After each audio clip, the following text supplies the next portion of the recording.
Сегодня Министерство иностранных дел мы запустили совершенно новый социальный проект, нацеленный на то, чтобы ученики школ и посольства взаимодействовали, проводили культурные мероприятия. Благодаря усилиям Министерства иностранных дел, Министерства образования и науки, Акимата города Астаны, мы наконец запустили этот проект.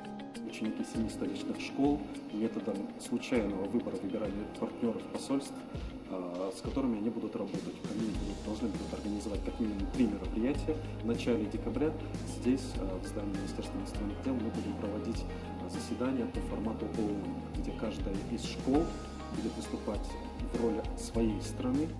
Бүгінгі жылғы елбасымыздың саясаты бойынша жастар жылы деп жариялауына байланысты бұл алғашқы қадам.